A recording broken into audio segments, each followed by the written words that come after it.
What's up? Lauren Golden here from FreeMamaTV. And sometimes the internet makes me mad. That's what we're going to talk about in today's video.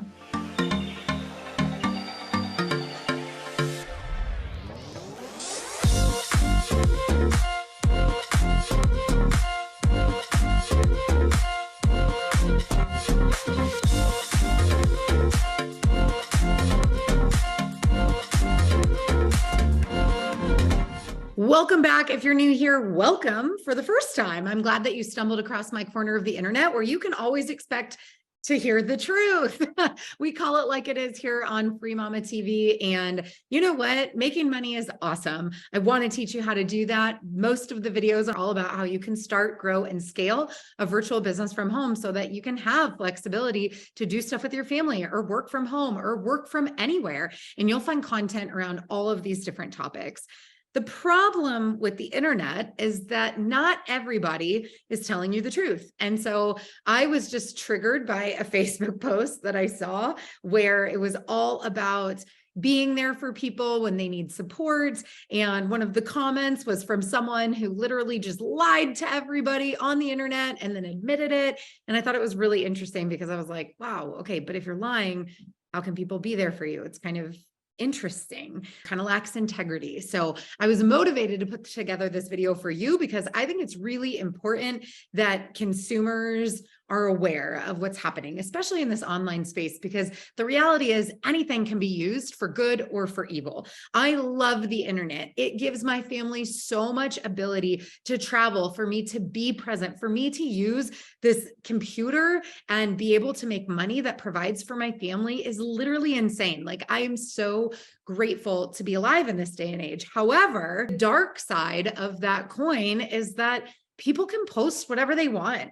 And sometimes people are getting away with it. And sometimes that means that consumers, either consumers of content or consumers as in you're purchasing something from a business or a coach or a program online or even products, sometimes you don't actually get what you see or what you're being told that you're getting online. So I'm making this video one part rant, one part consumer education, because I want you to know the things that I see that I've already seen under the rug, I've seen behind the scenes, and I want you to be aware of the things that I know so that you can protect yourself and your pocketbook and hopefully still realize that the internet's a really cool place, but make your investments wisely so that they return good juju, value, and hopefully some cash money to your life. Okay, the first thing that just really ticks me off that I see online all the time, usually this is in ads, but sometimes it's not. Sometimes it's in those flex posts about how free and amazing someone thinks they are,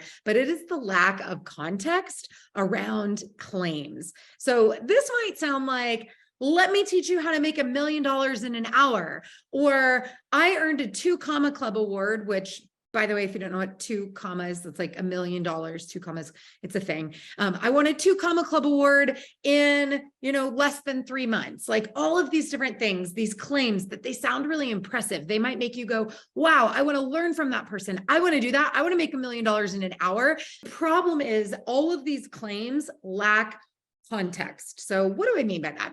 Well, first of all, somebody who's making $1 million in 3 months, I'm really curious what their starting line looked like, because there's a really high probability that it didn't look like your starting line as the consumer hearing that message. Maybe it was their 97th business offer that they put together, right? Well, did it really happen in 3 months, or how many times cumulative did you fail 97 times? And I don't mean fail as a diss, by the way. That's how we learn. It's how we grow. But when we don't give context around the situation, it can be misleading. When someone tells you they made $1 million at their event that was only 4 hours long online or something like that, again, we lack context. What's not being shared around this claim is that that might be sales made, but it might not be cash collected. It might not include all of the people who are going to ask for a refund, all the payment plans that are going to default, the cost of putting on the event, meaning any expenses. A lot of financial claims lack the information between gross versus net in terms of profitability. I know a lot of people who have made millions of dollars in business, but they haven't done it profitably. Or maybe they've been profitable, but it's all going to their team and they're not even paying themselves. So it's really important that when you are following people online or learning about all this stuff, that you understand the context around the claims being made. And as a marketer myself, I get it. I get the desire to put out this clean little package that gets a lot of attention, that gets these eyeballs, that gets people going, I want that. But I also feel like as an entrepreneur and just a human of integrity, that it really, it lacks the whole picture that is really important to make sure the person knows that, like, guess what? If you haven't done this yet and you've been trying, there's actually nothing wrong with you. Like, that positioning statement was to get attention, but now we can tell the whole truth.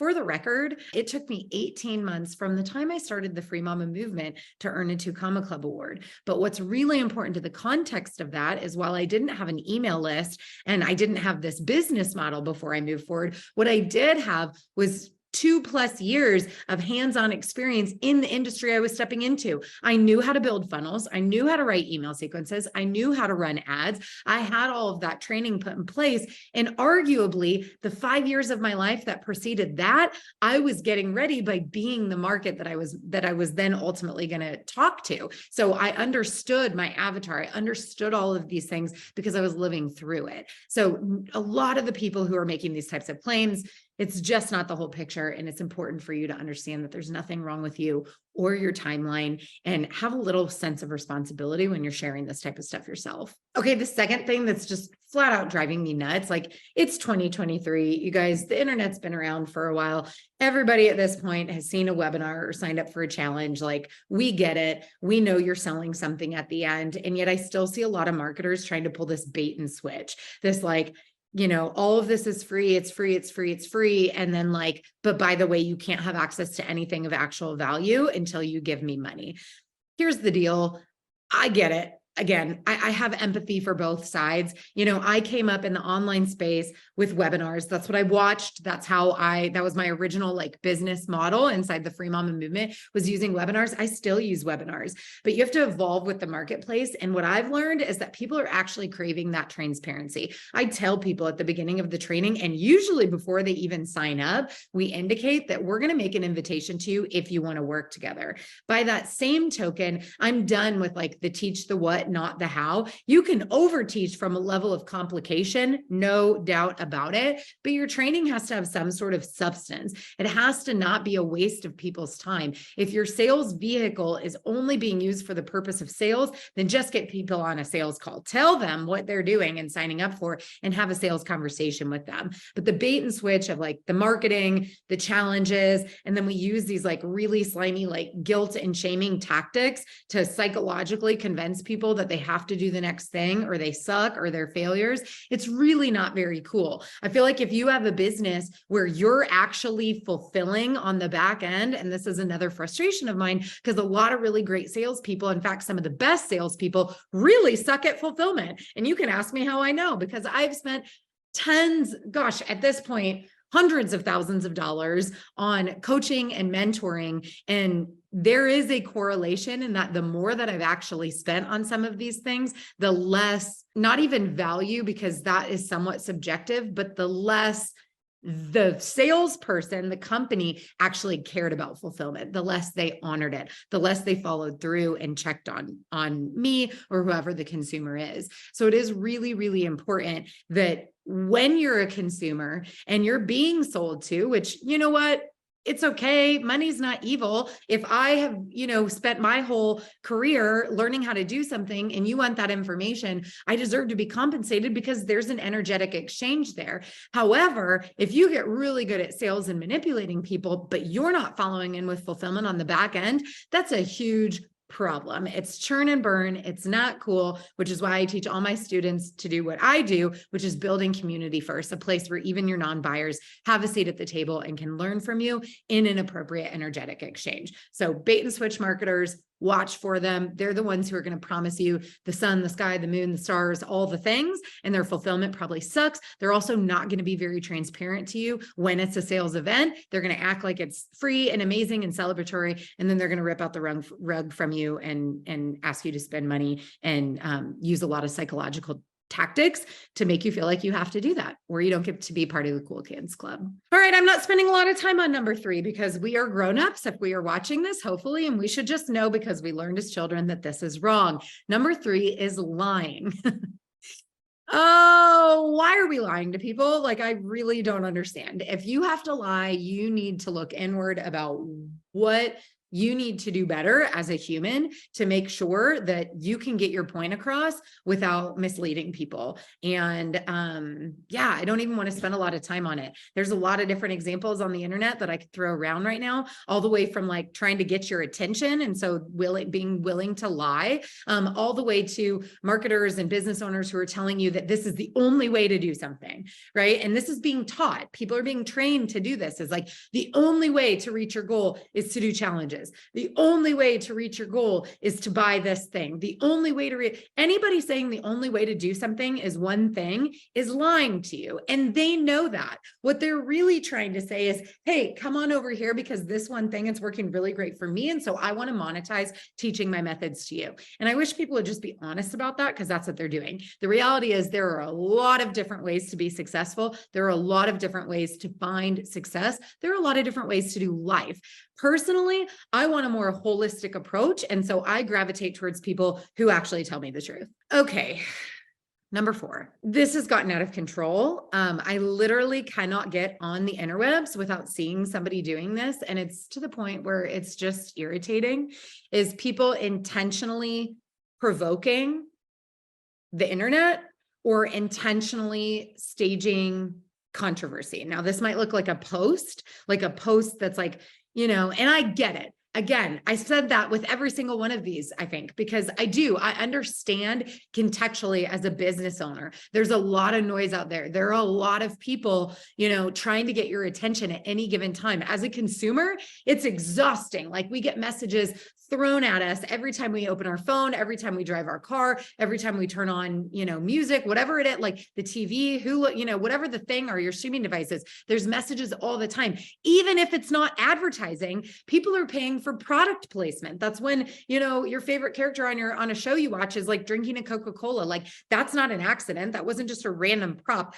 There's a really good chance that Coca-Cola is paying for that product placement. And I know this because my very first internship as a big kid was with Levi Strauss, looking for product placement opportunities and magazines. So if you've ever seen like best 5 jeans for this summer, like that's product placement. Like, those people are it's a collaboration, people. Like, they're probably not the best 5 jeans. Sorry to break that to you. Okay. So when we are intentionally provoking someone or trying to be controversial, again, this is a methodology that's to get people's attention, because it's hard to get people's attention. But when I see people do this in like just rubbing people's face in it and really being what I would say is borderline unethical, or at minimum disrespectful, purely in the name of being controversial, getting attention, getting comments, getting engagement, getting name recognition. To me, it's like, what do you want to be known for though? Like, I could list a lot of people on the internet that are probably pretty well known, but they're kind of well known for something not very positive. And to me, what I think is really sad is they're absolutely monetizing it. They are making money off of it. So they don't care. For me, the reason this makes me mad is because integrity is my number one value. Like, be good to people, be kind, be whole, be honest. Money is not going to fill that void in your life. And so I just think it's really important that we treat people with respect. We treat people as grownups. We treat people with kindness. And I think sometimes when we use these really low vibrational tactics just to make a buck or just to get some engagement, I honestly think it's really pathetic. Just ask me how I feel about it. Okay, the 5th thing that's making me mad on the internet right now is shaming people. We don't need to make people feel badly. I have a lot of examples of the things that I've seen that I talked about in this video. And if I were a different human, which I'm not, I'm Lauren. Hi, it's really nice to meet you. Welcome to my channel. You should subscribe. If I were a different human, I would be showing you screenshots of their stuff. I would be using their names. I would be talking about them specifically. And I see this all the time. I see this even like, look at Joe Schmo who sent me this mean message and now I'm going to talk badly about him. I just don't think that shaming people is productive. I think that, two wrongs don't make a right. I see people doing this in their comments. Again, I see people using this as an engagement strategy. I just think everybody's doing the best that they can with the information that they have.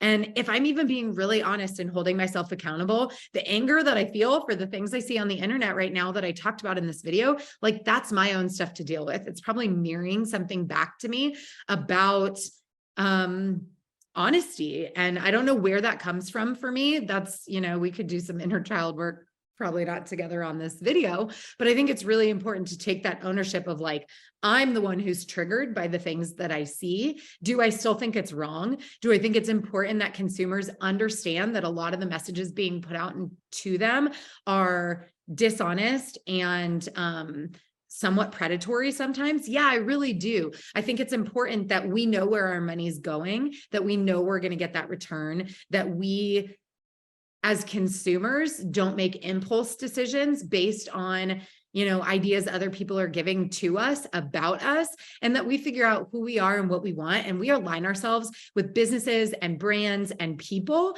that are going to help us become the best versions of ourselves.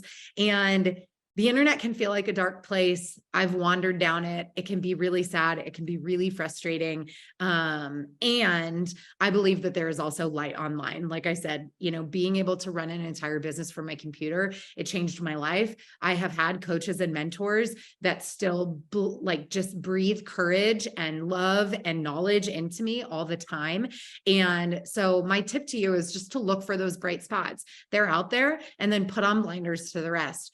Ask yourself before you make a buying decision whether or not that person's actually in alignment with you and for you, and not just looking at their possibly fake claims, or at least out of context claims about what's possible, what they've done, and the life you should have. It's time to stop shitting all over ourselves. I believe in you. I think you're amazing. And I'm here to support you with having whatever totally awesome life you have envisioned for yourself. So if this resonated with you and you were also ready to cut through the noise, come hang out with me in my favorite place on the internet. It's the Free Mama Movement Facebook group. Everybody's welcome.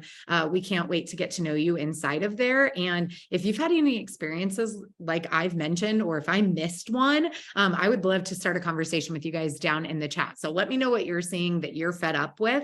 And if you have any examples of people that are getting it right, people that you want to shout out and celebrate because they are making the internet a better, safer, more positive space, shout those people out too, because they are probably working really hard to get through the noise of all of the darkness. Until next time, I hope you have an amazing day.